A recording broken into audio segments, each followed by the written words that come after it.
அதிகாரம் 8.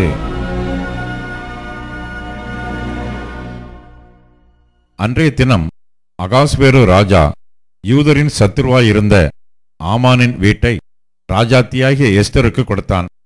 மொர்தெகாய் ராஜ சமூகத்தில் வந்தான்.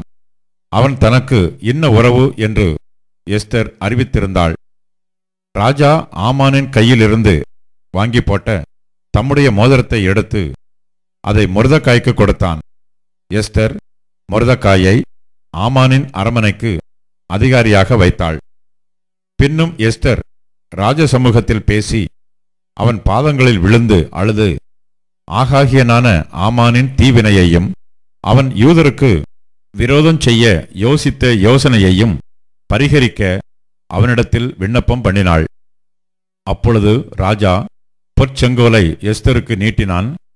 எஸ்தர் எழுந்திருந்து ராஜ சமூகத்தில் நின்று, ராஜாவுக்கு சித்தமாயிருந்து அவர் சமூகத்தில் எனக்கு கிருபை கிடைத்து ராஜ சமூகத்தில் நான் சொல்லும் வார்த்தை சரியென்று காணப்பட்டு அவருடைய கண்களுக்கு நான் பிரியமாயிருந்தால் ராஜாவின் நாடுகளில் எல்லாம் இருக்கிற யூதரை அழிக்க வேண்டும் என்று அம்மதாத்தாவின் குமாரனாகிய ஆமான் என்னும் ஆகாகியன் தீவினையாய் எழுதின கட்டளைகள் செல்லாமற் போக பண்ணும்படி எழுதி அனுப்பப்பட வேண்டும்.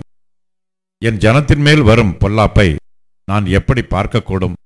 என் குலத்துக்கு வரும் அழிவை நான் எப்படி சகிக்கக்கூடும் என்றாள். அப்பொழுது அகாஸ்வேரு ராஜா ராஜாத்தியாகிய எஸ்தரையும் யூதனாகிய மொர்தெகாயையும் நோக்கி, இதோ ஆமானின் வீட்டை எஸ்தருக்கு கொடுத்தேன். அவன் யூதர் மேல் தன் கையை போட எத்தனித்தபடியினால் அவனை மரத்திலே தூக்கி போட்டார்கள். இப்போதும் உங்களுக்கு இஷ்டமானபடி நீங்கள் ராஜாவின் நாமத்தினால் யூதருக்காக எழுதி ராஜாவின் மோதிரத்தினால் முத்திரை போடுங்கள். ராஜாவின் பெயரால் எழுதப்பட்டு ராஜாவின் மோதிரத்தினால் முத்திரை போடப்பட்டதை செல்லாமற் போக பண்ண ஒருவராலும் கூடாது என்றான். சீவான் மாதம் என்னும் 3ஆம் மாதம் 23ஆம் தேதியாகிய அக்காலத்திலேதானே ராஜாவின் சம்பிரதிகள் அழைக்கப்பட்டார்கள்.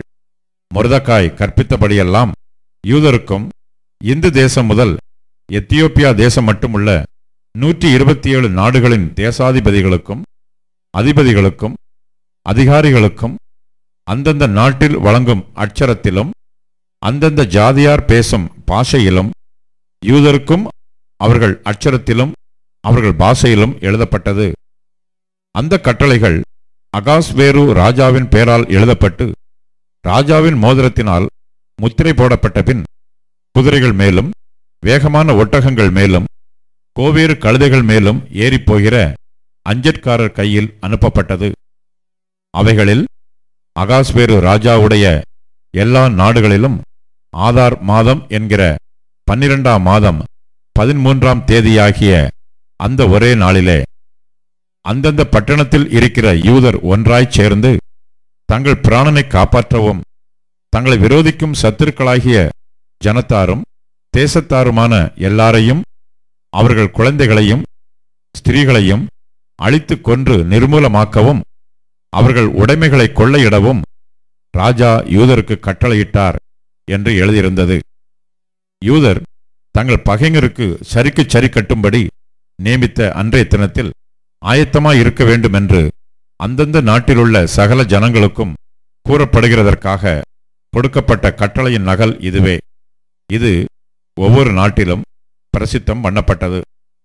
அப்படியே வேகமான ஒட்டகங்கள் மேலும் கோவேறு கழுதைகள் மேலும் ஏறின அஞ்சற்காரர் ராஜாவின் வார்த்தையினால் ஏவப்பட்டு தீவிரத்தோടെ புறப்பட்டு போனார்கள்.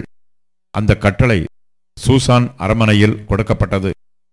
அப்பொழுது மொர்தெகாய் இளநீலமும் வெள்ளையுமான ராஜ வஸ்திரமும் பெரிய பொன்முடியும் பட்டு இரத்தாம்பரமும் அணிந்தவனாய் ராஜாவினிடத்திலிருந்து புறப்பட்டான். சூசான் நகரம் ஆர்ப்பரித்து மகிழ்ந்திருந்தது. இவ்விதமாய் யூதருக்கு வெளிச்சமும் மகிழ்ச்சியும் களிப்பும் கனமும் உண்டாயிற்று. ராஜாவின் வார்த்தையும் அவனுடைய கட்டளையும் போய்ச் சேர்ந்த எல்லா நாடுகளிலும் எல்லா பட்டணங்களிலும் யூதருக்குள்ளே அது மகிழ்ச்சியும் களிப்பும் விருந்துண்டு கொண்டாடும் நல்ல நாளுமாயிருந்தது. யூதருக்கு பயப்படுகிற பயம் தேசத்து ஜனங்களை பிடித்ததினால் அவர்களில் அநேகர் யூத மார்க்கத்தில் அமைந்தார்கள்.